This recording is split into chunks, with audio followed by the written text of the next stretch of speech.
शिव का क्रोध। महर्षि भृगु ब्रह्मा जी के मानस पुत्र थे। उनकी पत्नी का नाम ख्याति था जो दक्ष की पुत्री थी। महर्षि भृगु सप्तर्षिमंडल के एक ऋषि हैं। सावन और भाद्रपद में वे भगवान सूर्य के रथ पर सवार रहते हैं। एक बार की बात है, सरस्वती नदी के तट पर ऋषि मुनि एकत्रित होकर इस विषय पर चर्चा कर रहे थे कि ब्रह्मा जी, शिव जी और श्री विष्णु में सबसे बड़े और श्रेष्ठ कौन है। इसका कोई निष्कर्ष न निकलता देख उन्होंने त्रिदेवों की परीक्षा लेने का निश्चय किया और ब्रह्मा जी के मानस पुत्र महर्षि भृगु को इस कार्य के लिए नियुक्त किया।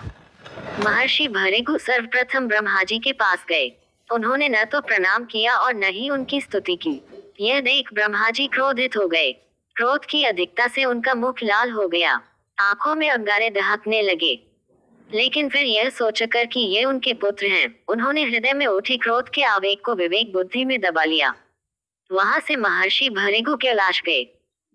देवाधिदेव भगवान महादेव ने देखा कि भृगु आ रहे हैं तो वे प्रसन्न होकर अपने आसन से उठे और उनका आलिंगन करने के लिए भुजाएं फैला दी। किंतु उनकी परीक्षा लेने के लिए भृगु मुनि उनका आलिंगन अस्वीकार करते हुए बोले, महादेव, आप सदा वेदों और धर्म की मर्यादा का उल्लंघन करते हैं। दुष्टों और पापियों को आप जो वरदान देते हैं, उनसे सृष्टि पर भयंकर संकट आ जाता है। इसलिए मैं आपका आलिंगन कदापि नहीं करूंगा। उनकी बात सुनकर भगवान शिव क्रोध से तिलमिला उठे। उन्होंने जैसे ही त्रिशूल उठाकर उन्हें मारना चाहा, वैसे ही भगवती सती ने बहुत अनुनय विनय कर किसी प्रकार से उनका क्रोध शांत किया। इसके बाद भृगु मुनि वैकुंठ लोक गए। उस समय भगवान श्री विष्णु देवी लक्ष्मी की गोद में सिर रख कर लेटे थे। भृगु ने जाते ही उनके वक्ष पर एक तेज लात मारी। भक्त वत्सल भगवान विष्णु शीघ्र ही अपने आसन से उठ खड़े हुए और उन्हें प्रणाम करके उनके चरण सहलाते हुए बोले, भगवान, आपके पैर पर चोट तो नहीं लगी?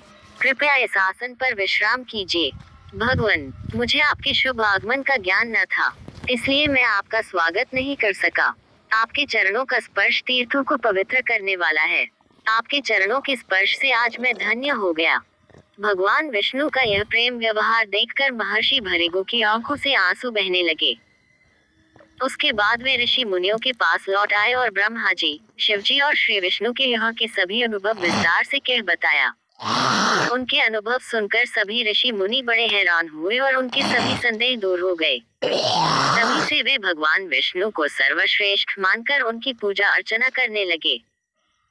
वास्तव में उन ऋषि मुनियों ने अपने लिए नहीं, बल्कि मनुष्यों के संदेहों को मिटाने के लिए ही ऐसी लीला रची थी।